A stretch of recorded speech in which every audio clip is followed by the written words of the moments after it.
Chapter 1, Separation of the People and State.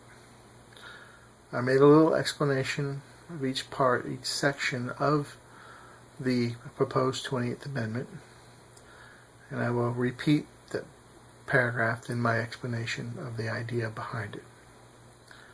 Section A. There shall be established an public electronic vote of 1 vote per state in the Senate.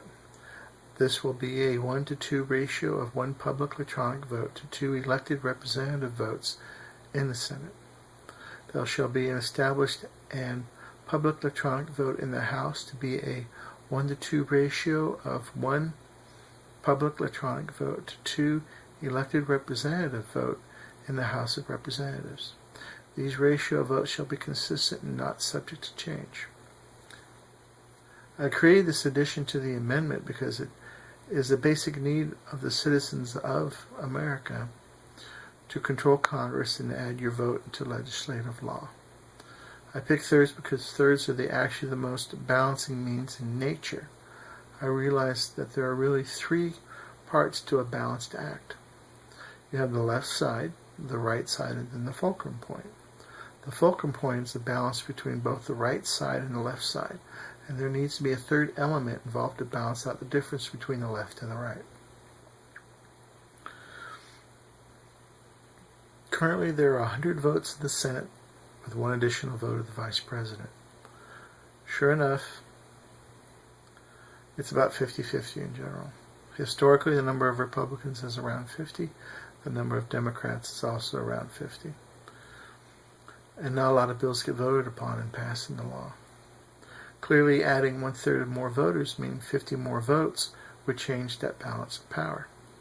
You see, by adding 50 votes in the Senate and making each vote a majority of Americans in each state, those votes would be used to get things done. Currently, there's like 90% of Americans that want a bill passed into law require background checks of a person buying the guns in America. Currently, there's no background checks needed to buy a gun. It's called Craigslist. You can buy any gun, anywhere, at any time. By adding those 50 votes in the Senate, those votes cannot be bought or controlled by special interest groups. I just don't see a special interest group bribing each American $1 for $300 million in the process of getting a law passed that blocks background checks. Currently, all they need is 1 senator and have him filibuster that bill and never be voted upon. Remember, I talked about the balance of power. By having your vote count in the Senate, you have the ability to change how things are done in Congress. When the 20th Amendment gets passed into law, and one day it will, you will have the ability to vote upon bills into law.